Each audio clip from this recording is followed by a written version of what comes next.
प्रिय विद्यार्थियों, आज का हमारा टॉपिक है समाज शास्त्र के उद्भव के कारण।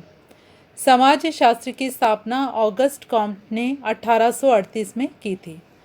इस काल से पहले सामाजिक वैज्ञानिकों की विचारधारा का जो विकासीय क्रम विद्यमान था, उसका प्रभाव कॉम्ट पर पड़ा। कॉम्ट ने सामाजिक दर्शन में विद्यमान साहित्य प्रबोधन युग, वाणिज्य क्रांति, फ्रांसीसी क्रांति एवं औद्योगिक क्रांति के प्रभाव के परिणाम स्वरूप समाजशास्त्र की स्थापना की थी। प्रबोधन युग से पूर्व सामाजिक दर्शन का मुख्य आधार धार्मिक था। इस काल में घटनाओं की व्याख्या धार्मिक दृष्टिकोण से की जाती थी। इस काल में जो भी निष्कर्ष निकाले जाते थे वे पूर्णतया पारलौकिक होते थे। प्रारंभिक विचारकों द्वारा सत्य की खोज धार्मिक होती थी। इस धर्मशास्त्रीय अवस्था में किसी भी घटना को विचारकों ने अलौकिक शक्तियों के प्रभाव से संबंधित बताया। सभी घटनाएं अलौकिक शक्तियों के तात्कालिक प्रभाव के कारण घटित होती हैं। जैसे जनजातियों में यह विश्वास किया जाता है कि हैजा, चेचक आदि बीमारियां अलौकिक शक्ति के रुष्ट होने के कारण होती है। कॉम्ट के अनुसार सामाजिक दर्शन की प्रथम अवस्था धर्मशास्त्रीय है।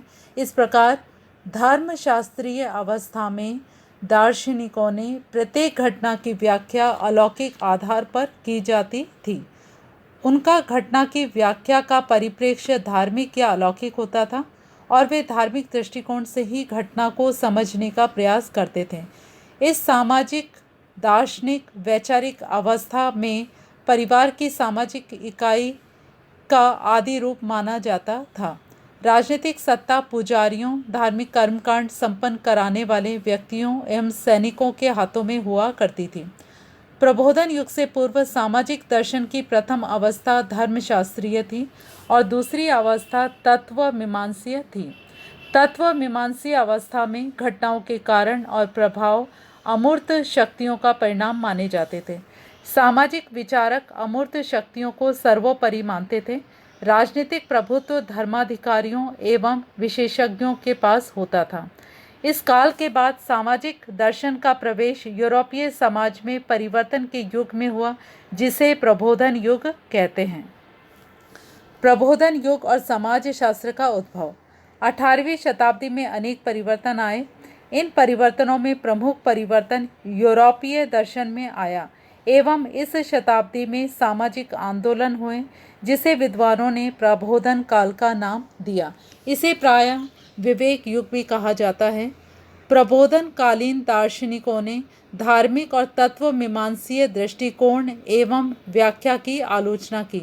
इस प्रबोधन युग में सामंतवादी यूरोप के परंपरागत चिंतन में क्रांतिकारी परिवर्तन देखा जा सकता है। प्रबोधन कालीन दार्शनिकों ने अनेक प्रगतिशील विचारों पर प्रकाश डाला। इन्होंने पूर्व परंपरागत चिंतन जो धार्मिक, आध्यात्मिक और तात्विक था की आलोचना की। विज्ञान एवं तर्क के महत्व को समझा और यथार्थ अध्ययन के लिए वैज्ञानिक दृष्टिकोण की वकालत की। प्रबोधन युग में विचारक जीवन के प्रत्येक पहलू पर तार्किक चिंतन करने लगे। उन्होंने व्यक्तिवादिता के महत्व को समझा, यथार्थ को समझाने के लिए नवीन परिप्रेक्ष्य और चिंतन की नवीन रीतियों का विकास किया। पूर्व में विद्यमान धार्मिक और तत्वमीमांसीय प्रवृत्ति का विरोध किया तथा धर्म, सरकार एवं राजा द्वारा कही गई परंपरागत अंतिम सत्य मानने की प्रवृत्ति का विरोध किया। प्रबोधन काल में नवीन विचारधाराओं का उद्भव एवं विकास हुआ। प्रबोधन काल में महिलाओं की दयनीय स्थिति में कुछ सुधार आया। राजतंत्र समाप्त हुआ, लोकतंत्र का प्रादुर्भाव हुआ, किसानों को नए नए अवसर व नए नए अधिकार प्राप्त हुए। इस प्रकार से प्रबोधन युग में परंपरागत धार्मिक और तत्वमीमांसीय दर्शन का विरोध करके वैज्ञानिक दृष्टिकोण का प्रादुर्भाव हुआ। समाजशास्त्र के उदय पे जिन बौद्धिक चिंतनों का प्रभाव पड़ा है, उसे दो वर्गों में बांटकर देखा जा सकता है। नंबर 1, प्रबोधन युग का बौद्धिक प्रभाव। नंबर 2, प्रबोधन युग के बाद का बौद्धिक प्रभाव। नंबर 1 है प्रबोधन युग का बौद्धिक प्रभाव। प्रबोधन युग के विभिन्न विचारकों के चिंतन के प्रभाव समाजशास्त्र के प्रादुर्भाव एवं विकास पर पड़े। जिनको 3 शीर्षकों के अंतर्गत रखा जा सकता है। नंबर 1 है वैज्ञानिक परिप्रेक्ष्य, नंबर 2 तार्किकता, नंबर 3 है निपुणता। नंबर 1 है वैज्ञानिक परिप्रेक्ष्य। प्रबोधन युग के विचारकों ने समाज के अध्ययन में धार्मिक और तत्व मीमांसीय सिद्धांतों का विरोध करके ये निष्कर्ष निकाला कि समाज का अध्ययन प्राकृतिक विज्ञानों की तरह वैकल्पिक परिप्रेक्ष्य के अनुसार करना चाहिए। उन्होंने वैज्ञानिक दृष्टिकोण से सामाजिक दशाओं से वैज्ञानिक अध्ययन का श्रीगणेश किया। नंबर 2 तार्किकता। प्रबोधन युग के सामाजिक वैज्ञानिकों की दूसरी बौद्धिक देन तार्किकता को अध्ययनों में महत्वपूर्ण बताया है। मानव एक तार्किक प्राणी है और अध्ययन के लिए जो है तार्किकता को महत्व दिया जाना चाहिए। नंबर 3 है निपुणता। प्रबोधन युग के सामाजिक विचारकों की यह मान्यता थी कि मानव उत्कृष्टता प्राप्त करने में समर्थ हैं। मानव तार्किकता के आधार पर एवं वैज्ञानिक परिप्रेक्ष्य के द्वारा सामाजिक परंपराओं का मूल्यांकन कर सकता है। उसमें सामाजिक परंपराओं को परिवर्तित करने की क्षमता है। नंबर 2 प्रबोधन युग के बाद का बौद्धिक प्रभाव। प्रबोधन युग के बाद के सामाजिक विचारकों एवं चिंतकों ने संबंधित साहित्य प्रदान किए हैं, जैसे कि अध्ययन का दर्शन। नंबर 2 उद्विकासीय सिद्धांत। तीसरा सर्वेक्षण। अब हम देखेंगे समाज शास्त्र का अर्थ। समाज शास्त्र को अंग्रेजी में सोशियोलॉजी कहते हैं। यह 2 शब्दों से मिलकर बना है। पहला शब्द लैटिन भाषा का सोशियस है और दूसरा ग्रीक भाषा का शब्द लोगिया है। सोशियस का अर्थ है समाज और लोगिया का अर्थ है शास्त्र। इस प्रकार समाज शास्त्र का शाब्दिक अर्थ हुआ समाज का शास्त्र या समाज का विज्ञान। आइए अब हम देखते हैं विभिन्न विद्वानों ने समाजशास्त्र को परिभाषित करने का प्रयास किया है। जैसे कि कुछ विद्वानों ने माना है कि समाजशास्त्र समाज का विज्ञान है। ऐसा मानने वाले विभिन्न विद्वान हैं Ward, Odum, Kingsley Davis, Giddings. इसके अलावा कुछ विद्वानों ने यह माना है कि समाजशास्त्र सामाजिक अंतःक्रियाओं का विज्ञान है। ऐसा मानने वाले हैं जॉर्ज सिमेल, गिन्सबर्ग, गिलिन और गिलिन के द्वारा भी बताया गया है। इसके अतिरिक्त समाजशास्त्र को सामाजिक संबंधों का विज्ञान बतलाया है समाजशास्त्री मैक्स वेबर, क्यूबर, वॉन, वीज, मैकाइवर और पेज। इसके अलावा समाजशास्त्र को सामाजिक समूहों का विज्ञान माना है। ऐसा मानने वाले विद्वान हैं जॉनसन, बोगार्डस, नोब्स, हाइन, फ्लेमिंग आदि।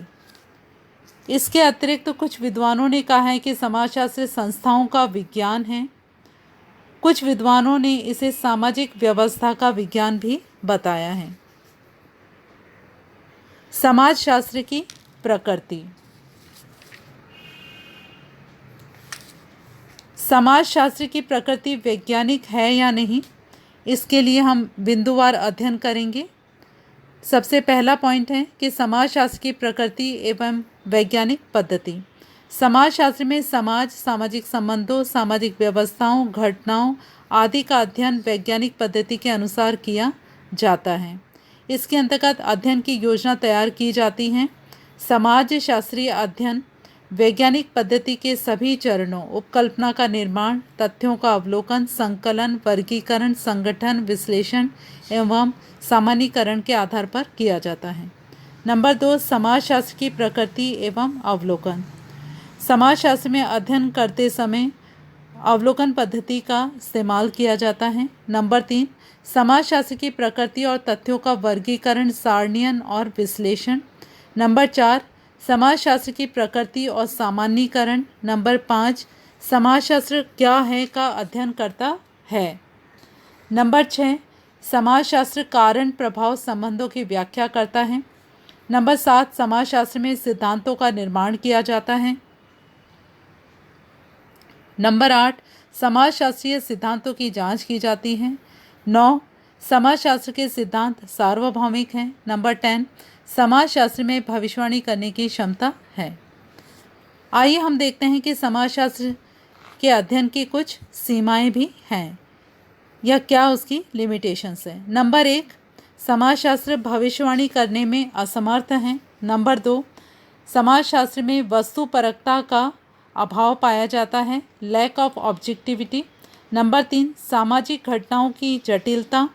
नंबर 4, अध्ययन की वस्तु स्वयं मेधावी मानव है। अब हम देखते हैं कि समाजशास्त्र की विषय सामग्री क्या है। विषय सामग्री से तात्पर्य उन निश्चित तथ्यों या विषयों से लगाया जाता है जिनका अध्ययन विज्ञान की सीमाओं के अंतर्गत रहकर किया जाना चाहिए। समाजशास्त्र की विषय सामग्री Ginsberg, Durkheim, Sorokin, Inkeles, George Simmel, Reuter, Hart आदि ने व्यक्त की हैं। सबसे पहले हम पढ़ते हैं दुर्खिम के विचार। दुर्खिम समाजशास्त्र को विज्ञान मानते थे। इन्होंने समाजशास्त्र को सामाजिक तथ्यों का अध्ययन करने वाला विज्ञान बतलाया है। दुर्खिम ने समाजशास्त्र की विषय सामग्री को 3 भागों में बांटा है।